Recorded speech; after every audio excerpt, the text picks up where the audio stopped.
नमस्कार। Legal education के आज के सेगमेंट में आप सबका स्वागत है। आज हम भारतीय दंड संहिता के उस अध्याय की बात करेंगे, उस खंड की बात करेंगे, जिस खंड के जिन अध्याय के बाद अगर वो अध्याय ना हो आईपीसी में, तो आईपीसी का कोई महत्व नहीं होगा, कानून का कोई महत्व नहीं रह जाएगा, क्योंकि इसके बिना यह आत्मा है उस पूरे भारतीय दंड संहिता की जो 511 धाराएं हैं, उनकी आत्मा है। क्योंकि इनकी इस धाराओं के बिना कानून और न्याय का कोई मतलब नहीं होगा अगर इन धाराओं को पूरी दंड संहिता से हटा दिया जाए। बात करते हैं आज जनरल एक्सेप्शंस की, साधारण अपवाद की। ये वो धाराएं हैं जो सबसे ज्यादा प्रयोग में आती हैं किसी मुकदमे के समय न्यायालय के अंदर। जब कोई मुकदमा न्यायालय के अंदर आता है तो जो बचाव पक्ष होता है, जो डिफेंस होता है, जो किसी भी व्यक्ति को अपराधी होगा या नहीं होगा उसको बचाने का जो काम करती हैं, ये धाराएं हैं। और इन धाराओं को ही हर वकील या हर अधिवक्ता या हर एडवोकेट अपने जो भी उसका मुकदमा होता है, जो भी उसके मुकदमे में आगे जाके प्रोसीडिंग्स होती हैं, उसमें उपयोग में लाता है। ये धाराएं न्यायाधीश भी देखता है, क्योंकि इसी धाराओं के आधार पर ही किसी को दंडित या निर्दोष साबित किया जाता है। धारा 76 से लेकर धारा 106 तक ये 30 धाराएं हैं। ये 30 धाराएं आईपीसी की प्राण है, आईपीसी का आत्मा है। इन धाराओं के बिना आईपीसी का कोई महत्व नहीं होगा। तो इन धाराओं पे आगे बढ़ने से पहले हमारा आपसे अनुरोध है कि अगर आपने मेरे चैनल को अब तक सब्सक्राइब नहीं किया है, लाइक नहीं किया है या शेयर नहीं किया, कृपया शेयर जरूर करते रहिए। अपने लोगों तक अगर शेयर नहीं करेंगे आप, तो कानून का जो हमारा उद्देश्य है कि जन जन तक कानून की जानकारी पहुंचे, वो महत्व कमजोर हो जाएगा। क्योंकि आपके साथ, आपके बिना देश की जनता तक कानून की जानकारी पहुंचा पाना कठिन टास्क होगा, कठिन काम होगा। इसलिए आप सबसे मेरा विनम्र अनुरोध है कि आप चैनल को सब्सक्राइब करें, अपने लोगों तक शेयर जरूर करें, जिससे एक आम साधारण आदमी को कानून की जानकारी मिल सके। धारा 76 से स्टार्ट होता है ये जो सेगमेंट है, जो अध्याय 4 है, साधारण अपवाद, और धारा 106 तक विभिन्न खंडों में 30 धाराएं हैं इसके अंदर। तो इन 30 धाराओं में ही सब कुछ है, कैसे कोई व्यक्ति निर्दोष अपने आप को साबित कर सकता है। तो हम 1 बाय 1 आपको स्टार्ट करते हैं। सबसे पहले धारा 76 है, जो ये कहती है कि विधि द्वारा आबद्ध, अगर कोई व्यक्ति अपने आप को ये मान लेता है कि मैं विधि से बंधा हुआ हूं, किसी कानून से बंधा हुआ हूं, या कोई ऐसा व्यक्ति है जैसे कोई डॉक्टर है या कोई पुलिसकर्मी है या कोई लोक सेवक है या किसी भी किसी तरीके का कोई कर्मचारी है, चाहे अध्यापक हो, वो अपने आप में एक विधि से आबद्ध है, विधि से बंधा हुआ है। अगर कोई डॉक्टर है तो जो मेडिकल काउंसिल एक्ट है उसके अंतर्गत बंधा हुआ है, कोई टीचर है तो टीचर्स का जो अपना कानून बना हुआ है, या कोई पुलिसकर्मी है तो पुलिस एक्ट जो है उससे बंधा हुआ है। तो हर वो व्यक्ति जो अपने आप को विधि से आबद्ध है, विधि से जुड़ा हुआ मांगता है, अगर उसके द्वारा कोई ऐसा कार्य किया जा रहा है जो सद्भावनापूर्वक है और उसमें उससे भूल हुई है, भूल किस चीज की हुई है? तथ्य की भूल है, फैक्ट की भूल हो रही है। कोई ऐसी भूल हो रही है जो फैक्ट की भूल है, कानून की भूल नहीं है। क्योंकि कानून की पहली बात आप एकदम समझ लीजिए कि हमारे किसी भी कानून की भूल की क्षम्य आईपीसी में या किसी भी कानून में नहीं है। कानून आपको जानना ही जानना है। अगर कानून आप नहीं जानेंगे तो उसका एक्सक्यूज आप नहीं ले सकते हैं कोर्ट में जाके। आपको तथ्य की भूल का, कोई फैक्ट आप भूल जाएं, उसका तो आपको डिफेंस मिल सकता है, लेकिन कानून के भूलने का या कानून की अनभिज्ञता का या कानून की जानकारी का अभाव आपके बचाव का तर्क नहीं हो सकता है। इसलिए कानून जानना हमारी जिम्मेदारी है। तो विधि से बंधा हुआ कोई व्यक्ति अगर तथ्य की भूल के कारण कोई अपराध कर देता है, कोई ऐसा काम कर देता है जो गलती से उससे हुआ है, और वो गलती कानून की गलती ना होकर उसके फैक्ट की गलती है, जैसे कि कोई कर्मचारी है, कोई पुलिसकर्मी है और वो एक कांस्टेबल लेवल का है या सब इंस्पेक्टर लेवल का है और उसके उच्च अधिकारी जो अगर कोई उसको आदेश देता है, उस आदेश के पालन में अगर उससे कोई अपराध हो जाता है, कोई ऐसा कार्य हो जाता है जो सद्भावनापूर्वक काम करते, सबसे इंपॉर्टेंट चीज क्या है, सद्भावनापूर्वक काम हो रहा हो। सद्भावनापूर्वक काम करते समय अगर उससे कोई गलती हो गई है तो वो गलती अपराध नहीं होगी, उससे उसको दोषमुक्त दिया जाएगा, क्योंकि वो अपने आप को विधि द्वारा आबद्ध है और तथ्य की भूल, किसी भूल के कारण उससे अपराध हो गया है। जैसे कोई प्रोटेस्ट हो रहा है, कोई बड़ा, आपने अक्सर देखा होगा कहीं प्रोटेस्ट हो रहा है, कोई कभी कभी प्रोटेस्ट ऐसा हो जाता है कि वहां की जो भीड़ होती है वो बेकाबू हो जाती है। उस बेकाबू भीड़ को नियंत्रित करने के लिए पुलिस को लाठीचार्ज करानी पड़ती है, कभी आंसू गैस छोड़नी पड़ती है और कभी कभी दुर्भाग्य से वहां गोली भी चलानी पड़ जाती है, कभी रबर की गोली, कभी असली की गोली।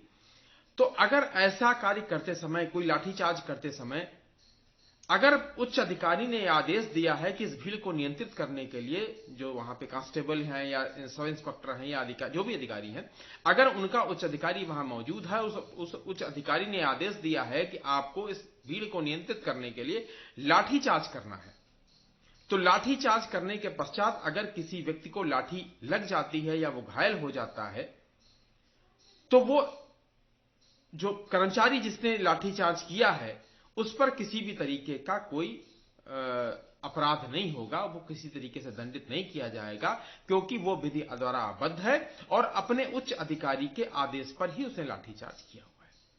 तो ऐसा कोई काम जो विधि द्वारा आबद्ध हुए व्यक्ति द्वारा तथ्य की भूल के कारण अगर किया जा रहा है और वो कार्य अपराध हो जाए, उससे कोई अपराध हो जाए, तो वो क्षम्य होगा। तथ्य की भूल और विधि की भूल का दो धाराएं हैं, एक धारा 76 और एक धारा 79 यानी 79।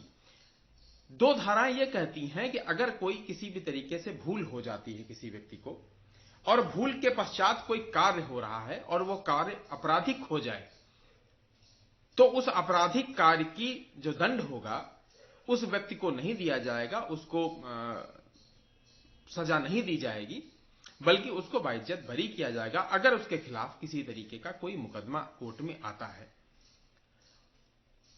पहली बात क्या है कि विधि द्वारा आबद्ध या तथ्य की भूल के कारण अपने आप को विधि द्वारा आबद्ध होने का विश्वास करने का व्यक्ति द्वारा किया गया कार्य, यानी ऐसा कोई कार्य जो विधि द्वारा आबद्ध व्यक्ति अपने आप को कर रहा है। यह धारा 76 कह रही है। और 79 धारा क्या कह रही है कि विधि द्वारा न्यायानुमत यानी जस्टिफाइड बाई लॉ। पहली धारा क्या कह रही, बॉन्ड बाई लॉ, और दूसरी बात कह रही है जस्टिफाइड बाई लॉ, तथ्य की भूल से अपने को विधि द्वारा न्यायानुमत होने का विश्वास करती है।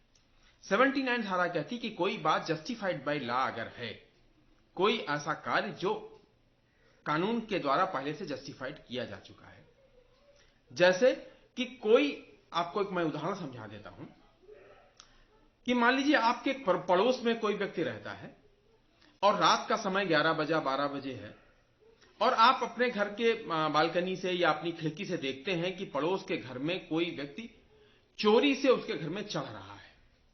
आपको लगता है कि वो चोर है। ऐसी स्थिति में आपके पास उसको पकड़ने के अलावा कोई दूसरा ऑप्शन नहीं है, क्योंकि आप ये मान के चलते हैं कि कानून की रक्षा करना आपकी जिम्मेदारी है, एक सभ्य नागरिक की जिम्मेदारी है कानून की रक्षा करना। अगर वो व्यक्ति उनके घर में चला जाता, आपके पड़ोसी के घर में चला जाता है और वहां कुछ दुर्घटना या कोई ऐसा कार्य कर देता, आपराधिक कार्य कर देता है, तो उससे आपके पड़ोसी को क्षति हो रही है। तो आप उस चोर को रोकने के लिए डंडे से या ईंटे से या किसी बंदूक से अगर आप गोली चला देते हैं या डंडे से अगर उस पर वार कर देते हैं और वो उससे घायल हो जाता है, घायल हो जाने के बाद आपको यह पता चलता है कि जो व्यक्ति चढ़ रहा था वो उनका ही पड़ोसी का रिश्तेदार है और बहुत दिन बाद उनके घर आया है, आप उस व्यक्ति को पहचानते नहीं थे, तो आपके द्वारा किया गया वो कार्य आपराधिक नहीं होगा, क्योंकि आपने अपने पड़ोसी की संपत्ति को बचाने के लिए सद्भावनापूर्वक उस व्यक्ति को रोकने का प्रयास किया है। अगर ऐसा कोई आप काम ने आपने किया है जो सद्भावनापूर्वक हो और तथ्य की भूल से, क्योंकि आप उस आदमी को पहचानते नहीं थे, अगर आप उस व्यक्ति को पहचानते होते तो निश्चित रूप से आप उसको इस तरीके से दंडित करने का प्रयास नहीं करते। दूसरी बात, उसका जो काम हो रहा था वो आपको ऐसा लग रहा था कि वो चोरी से उनके घर में चढ़ने का प्रयास कर रहा है, या उनके घर के अंदर धारा 76 और धारा 79 दोनों विधि द्वारा आबद्ध एक जस्टिफाइड लॉ, एक बॉन्ड बाई लॉ, कुछ केस लॉ हम समझ लेते हैं, शायद आपको दृष्टांत अगर हम और बताते हैं तो आपको और चीज समझ में आएंगी। जैसे कोई व्यक्ति किसी कहीं पर रहता है, कहीं जंगल के एरिया में रहता है, और वहां पर अक्सर जंगली जानवरों का प्रकोप रहता है। अक्सर वहां चीता, भेड़िया या भालू या और कोई जानवर आ जाता है। एक बार क्या हुआ कि एक जंगली जानवर घर के अंदर घुस आया। उस व्यक्ति को ऐसा लगा कि उसके घर में जंगली जानवर घुसा हुआ, चीता घुसा हुआ है, और वो अपनी बंदूक से उस चीते को मारने के लिए फायर कर देता है। दुर्भाग्य से वो जो फायर है वो उसके बेटे को लग जाती है और उसका लड़का वहीं पर मर जाता है। क्योंकि वो उसने अपने परिवार को बचाने के लिए चीता पर गोली चलाई थी, तो वो जो उसके द्वारा काम किया गया वो सद्भावना पूरा अपने परिवार को बचाने के लिए किया गया था, लेकिन दुर्भाग्य से वो जो गोली है वो वहां चीता तो कोई था ही नहीं, उसको तो ऐसा एहसास हो रहा था कि वो चीता है, और वो गोली उसके जो लड़के को लगी। उसके बाद उस पर मुकदमा चला, लेकिन धारा 76 का लाभ देते हुए कोर्ट ने उसको बाइज्जत बरी किया, क्योंकि उसने सद्भावना पूर्वक एक तथ्य की भूल की। उसे भूल क्या हुई कि वो उसने पहचानने में गलती हुई, क्योंकि उस एरिया में अक्सर जानवरों का प्रकोप होता था। उस दिन उसको भी ऐसा लगा कि आज जानवर आ गया है, उसने गोली चला दी, और उस जो गोली थी उस लड़के को लगी। ऐसा रघुनंदन बनाम एम्परर 1920 का एक मुकदमा था। 1920 ने आजादी से पहले का एक मुकदमा था। उस समय जो मुकदमे होते थे या तो क्वीन या एम्परर के खिलाफ ही होते थे, जैसे आज सरकार के खिलाफ होते। तो रघुनंदन बनाम एम्परर के केस में यह डिसाइड हुआ, यह हिल्ड हुआ कि अगर किसी व्यक्ति को इस तरीके से भूल करके किसी जानवर के समझ के अपने बच्चे को मार दिया या किसी और को मार दिया, तो वहां पर उसकी जो इच्छा थी वो अपने बेटे को मारने की इच्छा नहीं थी, लेकिन उससे गलती हुई है, और उस गलती के एवज में उसको 302 की सजा नहीं मिलकर बल्कि उसको धारा 76 का उसको लाभ दिया गया और उसको बाइज्जत बरी किया गया। ऐसे अगर कभी आपने देखा होगा, पुलिस गाड़ियों को रोक लेती है, और पुलिस किसी गाड़ी को रोकने के बाद उसको ये लगता है कि ये जो गाड़ी हम रोक रहे हैं इसके अंदर कोई मादक पदार्थ जा रहा है। गाड़ी की तलाशी पुलिस लेती है, और तलाशी लेने के दौरान उसकी गाड़ी 1 घंटे 2 घंटे के लिए रोकी जाती है। बाद में पता चलता है उस गाड़ी के अंदर कोई मादक पदार्थ नहीं, कोई ऐसा नार्कोटिक सब्सटेंस नहीं है जिससे उसको दंडित किया जा सकता हो या उसके ऊपर। तो पुलिस की ये जो कार्य है, ये जो काम है, ये आपराधिक नहीं है, ये भी एक तथ्य की भूल है, क्योंकि उसको इस बात का, पुलिस कर्मी को इस बात का एहसास था कि शायद इस गाड़ी के अंदर किसी नार्कोटिक सब्सटेंस का या ऐसा कोई मादक पदार्थ जा रहा है जो समाज के लिए हितकर नहीं है। उसको रोकने के लिए ही उसने गाड़ी को रोका था, लेकिन उसमें नहीं मिलने के कारण उसको दंडित नहीं किया जा सकता उस पुलिसकर्मी को, क्योंकि उसका काम समाज के लिए हितबद्ध सद्भावनापूर्वक काम किया जा रहा था। ऐसे धारा 79 का मैं एक उदाहरण ले रहा हूं, बहुत अच्छा उदाहरण आपको मैं बताता हूं। एक फिल्म आई थी 1985 में, अंधा कानून। अंधा कानून फिल्म में कई बार न्यायालय की गरिमा का नुकसान पहुंचाने के लिए कई सारे वहां डायलॉग्स हैं उस फिल्म में, जिसमें कानून और न्यायालय की गरिमा पर उंगली उठाई गई। एक मुकदमा हुआ है 1985 में, नूरुल हुदा बनाम अमिताभ बच्चन। उस मुकदमे में चूंकि भारतीय जो चलचित्र अधिनियम है, उस सेंसर बोर्ड ने उस फिल्म को पास किया, और सेंसर बोर्ड ने पास करने के बाद वो फिल्म रिलीज हुई। ऐसे एक फिल्म रिलीज हुई थी सत्यम शिवम सुंदरम, उसमें भी एक मुकदमा हुआ था लक्ष्मण बनाम राज कपूर। ये 2 मुकदमे भारतीय चलचित्र से संबंधित हैं, भारतीय फिल्म इंडस्ट्री से संबंधित है। एक नूरुल हुदा बनाम अमिताभ बच्चन और एक लक्ष्मण बनाम राज कपूर। दोनों फिल्मों में कहा गया, सत्यम शुभम सुंदरम में कहा गया कि इसमें बहुत सारे ऐसे सीन्स हैं जो समाज के लिए अच्छे नहीं हैं, कुछ एडल्ट सीन थे उसके अंदर। ऐसे ही अंधा कानून में कुछ बातें ऐसी कही गई जो लगता था कि न्यायालय की गरिमा के खिलाफ है। वो दोनों मुकदमे सुप्रीम कोर्ट तक पहुंचे और सुप्रीम कोर्ट में यह कहा गया कि चूंकि ये फिल्में सेंसर बोर्ड ने रिलीज की हैं, सेंसर बोर्ड ने इसको अपनी भारतीय चलचित्र अधिनियम 5 का, धारा 5 का जो उनकी है 5A, उसके तहत एक सर्टिफिकेट जारी किया।